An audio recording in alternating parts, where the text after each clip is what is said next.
पाहिलं आमचे तहसीलदार मुळक साहेब आणि आमचे पदाधिकारी सगळे अधिकारी वर्गात इथे बसलेला आहे. थोडा आढावा घेतला आम्ही की वस्तुस्थिती काय. त्यांनी सगळं होतं ते सांगितलं. अगदी चांगलं काम त्यांनी केलेलं आहे प्रत्येकाच्या घरापर्यंत जाण्याचं. तरी पण काही लोक थोडीशी वंचित राहिलेली आहेत, जे आता काही लोकांनी सांगितलं त्याचे पण आम्ही सांगितलं की त्या सगळ्यांचे जे आता आम्ही सरसकट पंचनामे करायला झाले त्याची सुरुवात केलेली आहे. आणि जे बाधित घरं झालेली आहेत आणि काही त्यातून चुकून राहिलेली आहेत तर त्यांना पण त्याच्यामध्ये ॲड करायला सांगितलेलं आहे, जी वस्तुस्थिती आहे. आणि माझी जनतेला पण विनंती आहे की जे खरोखर बाधित आहेत त्यांना पुढे घेऊन या. जे बाधित नसतील ते नाहक अधिकाऱ्यांवरती दबाव प्रेशर टाकून कोणी आणू नका अशी पण माझी विनंती राहणार आहे. परंतु आमचे तहसीलदारांनी सांगितलं आता आणि माझ्या कार्यकर्त्यांनी सांगितलं की तहसीलदारांनी चांगलं काम केलेलं आहे. प्रत्येकाच्या गावागावात जाऊन आपल्या अधिकाऱ्यांना पाठवून वस्तुस्थिती करू. आता आम्ही परवा कॅबिनेटचा आमचा निर्णय झाला की आपण 32,628 कोटीचं आपण जे काय पॅकेज तयार केलेलं आहे आज तुम्हाला आम्ही सांगू इच्छितो. म्हणजे केवढं मोठं पॅकेज अशा स्थितीमध्ये आम्ही देतोय. खरोखर गरिबांची शेतकऱ्यांची जाण असलेली आमचं महायुतीचं सरकार. आणि आमचं म्हणणं आहे एकी शेतकरी किंवा बाधित व्यक्ती त्यातून वगळता कामा नये ही आमची त्याच्या पाठीमागची धारणा आहे. आता आमच्या पण खात्यातून जे काही जमिनी खरवडून गेलेल्या आहेत त्या खरवडून गेलेल्या जमिनी पूर्ववत करण्यासाठी कुठल्या मोठ्या तलावातला गाळा असेल, नदीतला गाळा असेल किंवा अन्य भागातला गाळा आणून त्या शेती पूर्ववत करण्यासाठी जे आम्ही आता 3 लाख रुपये देऊ केलेले आहेत. परवा मुख्यमंत्री महोदयाने त्याची घोषणा केलेली आहे आणि त्याही कामाला मी आता सुरुवात करतो आहे. आणि आज आम्ही सोलापूरला आपला अक्कलकोटला एक आमचं काम आहे तिथे जाऊन येणार आहे. परंतु जाता जाता त्या दिवशी मी म्हाडा आणि बार्शीला आलो, परंतु मोहोळला येता आलं नव्हतं.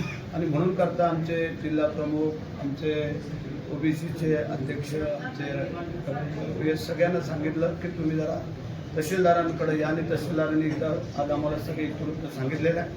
ह्याच्या व्यतिरिक्त जरी अजून कुठं काय वंचित राहिलं असेल तरी ते आम्ही त्यांना ॲड करू. त्या सगळ्यांना मदत दिली जाईल महायुतीच्या शासनाच्या माध्यमातून. हा आमचा शब्द आहे. साहेब, इथलं जे वाघोली मंडळ आहे ते वगळण्यात आलेलं आहे. त्याच्या संदर्भाने सातत्यानं शेतकरी मागणी करतात, आंदोलन देखील प्रशासनाने याबद्दल काय. वाघोली मंडळाचा पहिलं राहिलं असेल तर आता तहसीलदारांनी सांगितलं की जे काय आम्ही कालच्या ह्याच्या अधिकारी त्यांनी सुरुवात केलेली आहे. जे बाधित झाले ते कोणी वंचित राहणार नाही, तो माझा शब्द आहे शासनाच्या वतीने. आणि त्याला आम्ही सुरुवात. साहेब, आगामी स्थानिक स्वराज्य संस्थांच्या निवडणुका आहेत तर आपल्या पक्षाच्या वतीने काय बांधले जिल्ह्यात आणि कशी तयारी असेल. आता आम्ही महायुतीच्या माध्यमातून दोन्ही निवडणुका लढलो, खासदारकीच्या आणि आमदारकीच्या. आता या स्थानिक स्वराज्य संस्थेच्या पण निवडणुका त्या धर्तीवरती लढाव्यात असं आमच्या वरिष्ठ नेत्यांचं म्हणणं आहे. आणि त्याला आमचं पण होकार आहे. काही ठिकाणी काही थोडाफार अपवाद वगळता महायुतीच्या माध्यमातूनच निवडणुका व्हाव्यात हे आमचं सगळ्यांचं म्हणणं. कर्जमाफीबद्दल तेही चर्चा आमची चालू आहे की परवा आमच्या कॅबिनेटमध्ये पहिला हा जो काय अत्यंत महत्त्वाचा निर्णय होता की एवढ्या मोठ्या प्रमाणात गावाच्या गावं बाधित झालीत, शेतकरी उद्ध्वस्त झालेत, तो पहिला आम्हाला तातडीचा त्यांना दिलासा देणं गरजेचं तो आम्ही दिलेला आहे. आणि आता जे काय आपल्या सगळ्यांचं म्हणणं आहे जे काय कर्जमाफी व्हावी त्याचा पण आम्ही विचारविनिमय करतोय. परवा पंतप्रधान पण येऊन गेले मुंबईला, पनवेलला आमच्या तिथं. त्यांच्याजवळ आमच्या तिन्ही नेत्यांची चर्चा झालेली आहे. कारण कर्जमाफी करायची बोलल्यानंतर संपूर्ण महाराष्ट्रातल्या शेतकऱ्यांची कर्जमाफी करावी लागणार आहे. काही विशिष्ट एका तालुक्याची, जिल्ह्याची किंवा एका विभागाची करायची नाही आहे. आणि त्यासाठी तो पण विचाराधीन आहोत. कारण आत्ताच्या ह्याला जर आम्ही एवढी मोठी रक्कम जर आपल्याला आता वर्ग केलेली आहे तर कर्जमाफीला अजून किती रक्कम लागते, काय लागते त्याचा विचार होईल आणि त्याचा पण आम्ही विचार करू. साहेब, रायगडच्या पालकमंत्री बरोबर आता तो विषय इथे नको.